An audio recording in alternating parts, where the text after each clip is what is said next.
அனைவருக்கும் வணக்கம். PGTRB exam எழுதுற ஒரு இம்பார்ட்டன்ட் அப்டேட் கொடுக்க போகிறேன். ஸோ இந்த அப்டேட் பார்த்தீங்க அப்படின்னா, ஃபுல் லென்த் மேத்தமெட்டிக்ஸ் 110 கொஸ்டின்ஸ்க்கான டீட்டெயில் சொல்யூஷனுடைய டெஸ்ட் பேட்ச் போட போகிறோம். ஸோ இது பார்த்தீங்க அப்படின்னா, எவ்ரி வீக் 4 டேஸ் நடக்கும். ஸோ எப்போனா மண்டே ஒரு டெஸ்ட் நடக்கும், வெட்னஸ்டே ஒன்று நடக்கும், ஃப்ரைடே ஒன்று நடக்கும், சண்டே ஒன்று நடக்கும். ஸோ இந்த 4 டேஸில் வந்து பர் வீக்குக்கு 4 டெஸ்ட் கொடுக்க போகிறேன். ஸோ உங்களுக்கு வந்து மொத்தமாக 110 கொஸ்டின் ஒரு டெஸ்ட்டுக்கு 110 கொஸ்டின். அதுக்கான சாம்பிள் தான் அது பாருங்கள். கொஸ்டினு அதுக்கான ஆப்ஷன் கொடுத்துருவேன், அதுக்கான எக்ஸ்ப்ளனேஷன் கொடுத்துருவேன். ஓகே. ஸோ இந்த ஃபார்மேட்டில் ஏன்னா நிறைய பேர் என்ன கேட்குறாங்கன்னா, சார் டெஸ்ட் பேட்ச் வந்து டீட்டெயில் சொல்யூஷனோட கொடுப்பீங்களா அப்படின்னு சொல்லி கேட்டுட்ருக்கீங்க. இதுக்கு முன்னாடி போட்ட டெஸ்ட் பேட்ச் எல்லாமே நான் டீட்டெயில் சொல்யூஷனோட கொடுக்கல. என்ன ரீசன்னா, என் மெட்டீரியல் வாங்கி கையில் வச்சுட்ருக்கிறவங்க அந்த கொஷின்ஸ்லாம் அடித்து பார்த்தாங்கன்னா என்னுடைய மெட்டீரியல் மொத்தமே கொஷினாக மாற்றிருப்பேன். ஸோ அதனால் நான் என்ன பண்ணலை, அதுக்கு எக்ஸ்ப்ளனேஷன் நான் கொடுக்கல. பட் என்னென்னா, ஒரு சிலவங்க எங்கள்கிட்ட உங்கள் மெட்டீரியல் இல்லை சார், எங்களால் வாங்க முடியல, ஸோ நீங்கள் எங்களுக்கு என்ன ஹெல்ப் பண்ண முடியுமா அப்படின்னு சொல்லி கேட்டிருந்தீங்க. ஸோ அதுக்கு நான் என்ன பண்ணியிருக்கேன் அப்படின்னா, என்னுடைய பிளான் பார்த்தீங்கன்னா 110 மேத்தமெட்டிக்ஸ் ஃபுல் ஸ்லாட்டை வந்து என்ன பண்ணிடுறேன், மேத்தமெட்டிக்ஸ் சிலபஸை 110 கொஷின்ஸ்குள்ளே கொண்டு வந்துட்டு அதுக்கான எக்ஸ்ப்ளனேஷனை கொடுத்துருவேன். ஸோ இன்ட்ரெஸ்ட் இருக்கிறவங்க இந்த டெஸ்ட் பேட்சில் ஜாயின் பண்ணிக்கலாம். ஸோ அதுக்கான சாம்பிள் கொஷின் தான் இது வந்து ஃபங்க்ஷனல் அனாலிசிஸில் ஒரு one of the sample. Okay. So நான் கொடுக்குற கொஷின் வந்து கண்டிப்பாக பிஜிடிஆர்பி கொஷின் மிஸ் ஆகாது. நான் சேலஞ்ச் பண்ணுறேன், வேணால் நீங்கள் பார்த்துக்குங்க. ஆல்ரெடி உங்களுக்கு நிறைய ப்ராக்டிஸ் கொஷின் வேணும் அப்படின்றவங்க கிட்டத்தட்ட ஒரு 15,000 கொஷின்ஸ் கிட்ட வெறும் ப்ராக்டிஸ் கொஷினை ரெடி பண்ணியிருக்கேன்.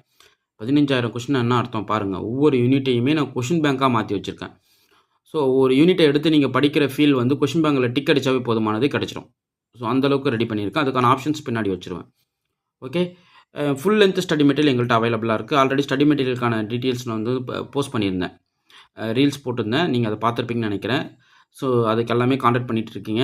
ஸோ உங்களுக்கு ஸ்டடி மெட்டீரியல் பற்றின எந்த குறையும் வராது. நியூ ஃப்ரேம்டு சிலபஸ் தான். ஸோ எல்லாமே வந்து உங்களுக்கு நிறைய இது இருக்கும். அதில் பார்த்தீங்க அப்படின்னா டீட்டெயில் சொல்யூஷன் 13, 15, 17, 19, 21க்கான டீட்டெயில் சொல்யூஷன் 5 புக்லெட் வரும். தனித்தனி காஸ்ட் அது எல்லாமே. ஓகே. சார் நான் ப்ரீவியஸ் இயர் கொஸ்டின்ஸை படிக்கிறதால எனக்கு என்ன சார் யூஸ் அப்படின்னா, அதுதான் உங்களுக்கு 80% சப்போர்ட் பண்ணும். ஸோ ப்ரீவியஸ் இயர் கொஸ்டினை நல்லா ஒர்க் அவுட் பண்ணி பாருங்கள், உங்களுக்கு பெரிய லெவலில் சப்போர்ட் இருக்கும். ஓகே. ஸோ அது தனி புக்லெட், அது மட்டும் எங்களுக்கு தனியாக கிடைக்குமா, அதுக்கான காஸ்ட் சொல்லிவிடுவோம், நீங்கள் அதுக்கு பே பண்ணி வாங்கிக்கலாம். Okay.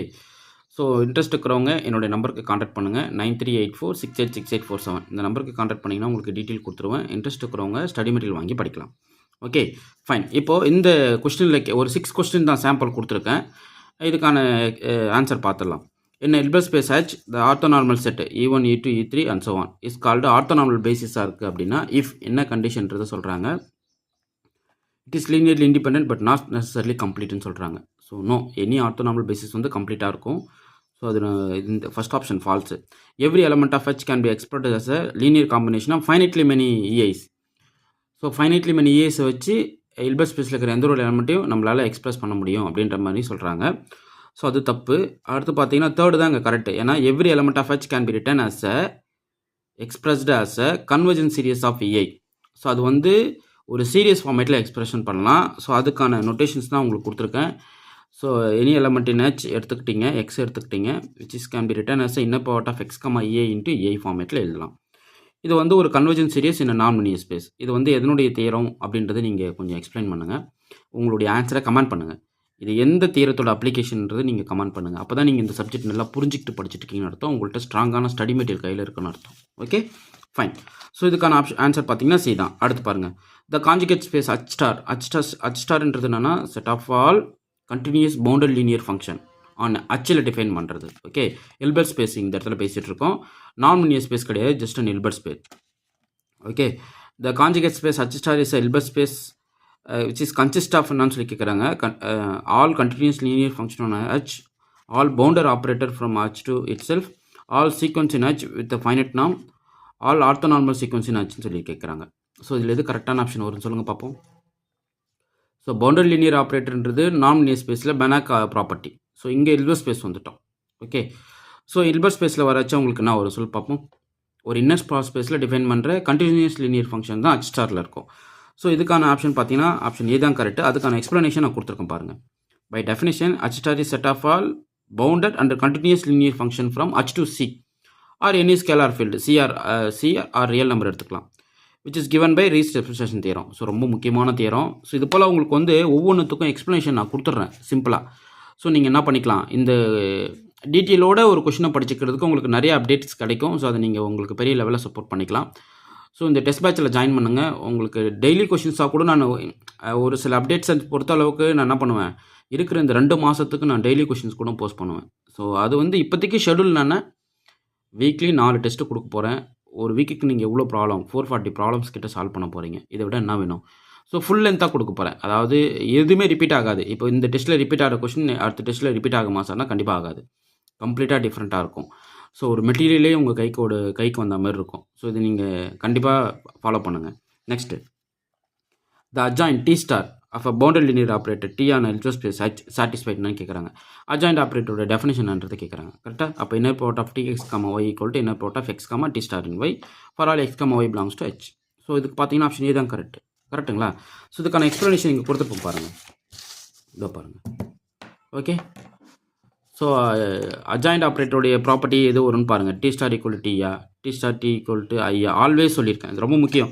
D star into T equal to ஆல்வேஸ்ன்றது இது ஃபால்ஸு. ஓகே. சர்டன் ஸ்டேஜில் ஈக்குவலாக இருக்கலாம், பட் எல்லா டைம்லையும் இருக்கணும் அவசியம் கிடையாது.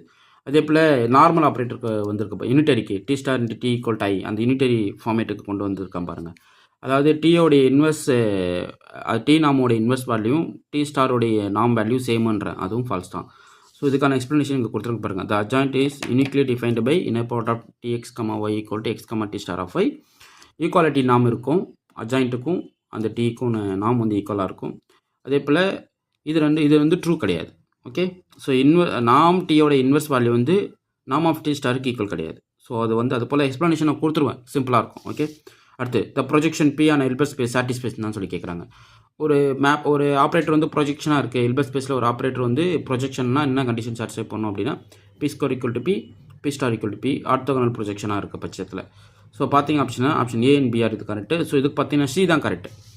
ஸோ இதுக்கான ஆன்சரும் நாங்கள் கொடுத்துருக்கேன், அதனுடைய எக்ஸ்ப்ளனேஷனும் இருக்குது பாருங்கள். இது போல் தான் இருக்கும் கொஸ்டின்ஸ் எல்லாமே அவ்வளோ நீட்டாக கொடுத்துட்டேன்.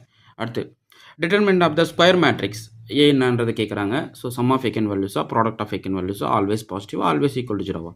எல்லா டைம்லையும் டிட்டர்மெண்ட் ஜீரோ ஆகாது, எல்லா டைம்லையும் டிட்டர்மெண்ட் பாசிட்டிவாக இருக்கணும் அவசியம் கிடையாது. மேபி நெகட்டிவ் எக்கன் வேல்யூஸுக்கு நெகட்டிவ் டிட்டர்மினன்ட் கூட கிடைக்கலாம். பட் ஃபேக்ட் என்னென்னா determinant of square matrix nothing but product of eigen values. So அதுதான் கரெக்டு. ஸோ அதுக்கான ஆன்சர் வித் எக்ஸ்ப்ளனேஷனோட கொடுத்துருக்கேன், பார்த்துக்கேன். நெக்ஸ்ட்டு இந்த Banach algebra spectrum of A என்னன்றதை சொல்லி கேட்குறாங்க. ஸோ ஒரு பெனாக் அல்ஜிப்ராவில் ஒரு எலமெண்ட் எடுத்துக்கிட்டிங்கன்னா அதனுடைய ஸ்பெக்ட்ரம் எதை டிஃபைன் பண்ணுது அப்படின்னா set of all eigen values. So always zero கிடையாது, ஆல்வேஸ் இன்ஃபினிட்டும் கிடையாது, ஆல்வேஸ் ரியலும் கிடையாது. So it is a collection of all eigen values. So பார்த்தீங்கன்னா ஆப்ஷன் ஏ தான் இதுக்கு கரெக்டு. ஸோ இது போல் நிறைய இன்ட்ரெஸ்டிங் கொஸ்டின்ஸ் வந்து என்னுடைய டெஸ்ட் பேட்சில் இருக்கும். இன்ட்ரெஸ்ட் இருக்கிறவங்க டெஸ்ட் பேட்சில் ஜாயின் பண்ணுங்கள். உங்களுக்கு கண்டிப்பாக லாஸ்ட் மினிட் ப்ரிப்பரேஷன் என்னன்றது தெரியுமா? டெஸ்ட் பேட்ச் கொஷினை அடித்து தூக்கிறது தான். ஸோ உங்களால் டெஸ்ட் பேட்ச் கொஷின் வந்து கிளியர் பண்ண முடியுதுன்னா அந்த கான்ஃபிடென்ட்டாக போகணும். டெய்லி கொஸ்டின் ப்ராக்டிக்ஸில் போய்ட்டு எக்ஸாமில் உட்காந்திங்கன்னா உங்களை மிஞ்சிக்க ஆளே கிடையாது. ஸோ அதை நீங்கள் வந்து தெரிஞ்சுக்கணும். டெய்லி ப்ராக்டிஸ் கொஷினோடு இருக்கணும். டெய்லி மார்னிங் ஈவினிங் டெஸ்ட் வேறு போட்டுட்ருக்கேன். அதுக்கு நான் எக்ஸ்ப்ளனேஷன் கொடுக்கல. ஒரு ஷெடியூல் பார்த்தீங்கன்னா எவ்ரிடே மார்னிங் ஈவினிங் கொஸ்டின், அந்த ஷெடியூல் போட்டு நான் கொஸ்டின் போஸ்ட் பண்ணிகிட்ருக்கேன். ஸோ அது பார்த்தீங்கன்னா லாஸ்ட் மந்த்து ஃபஸ்ட்டு, அதாவது நோட்டிஃபிகேஷன் வந்த அடுத்த நாளே அந்த டெஸ்ட் பேட்ச் ஷெடியூல் ஓப்பன் பண்ணேன். கிட்டத்தட்ட இந்த டெஸ்ட்டு பார்த்தீங்க அப்படின்னா எக்ஸாம் டேட் அடுத்த நெக்ஸ்ட் மந்த்து 10ஆம் தேதிக்குள்ளே கொடுத்துருப்பேன். அன்றைக்கி எக்ஸாம் டேட் 12 ஃபிக்ஸ் பண்ணியிருந்தாங்க, அதுக்கப்புறம் மாற்றி விட்டு நெக்ஸ்ட் மந்த்து கொண்டு போயிட்டாங்க இல்லைங்களா? ஸோ உங்களுக்கு வந்து ஷெடியூல் கரெக்டாக டிஃபைன் பண்ணி அது மார்னிங் ஈவினிங் டெஸ்ட்டுக்கு ஒரு ஷெடியூல் போயிட்டுருக்கு. அதுக்கு வந்து எக்ஸ்ப்ளனேஷன் இருக்காது. பட் எனக்கு எக்ஸ்ப்ளனேஷனோடு இருக்கிற டெஸ்ட் பேட்ச் வேணும் சார் அப்படின்னா நீங்கள் இது ஃப்ரீக்வெண்ட்டாக இப்போ நீங்கள் ஜாயின் பண்ணிக்கிங்க. அதுக்கான டெஸ்ட்டு ஷெடியூல் வந்து ஸ்டார்ட் ஆக போகுது. ஒரு ஷெடியூல் போட்டு வச்சுருக்கேன். அது நான் வந்து நீங்கள் ஒன்ஸ் ஜாயின் பண்ணிங்கன்னா அந்த ஷெடியூல் உங்களுக்கு வாட்ஸ்அப் பண்ணிடுவேன். ஓகே. ஸோ இது போல் தான் நீட்டாக எல்லா கொஷின்ஸும் கொடுத்துருவேன். 110 மேத்தமெட்டிக்ஸ். அப்போ எவ்வளோ ஐடியாஸ் உங்கள் கைக்கு வரும்னு பாருங்கள்.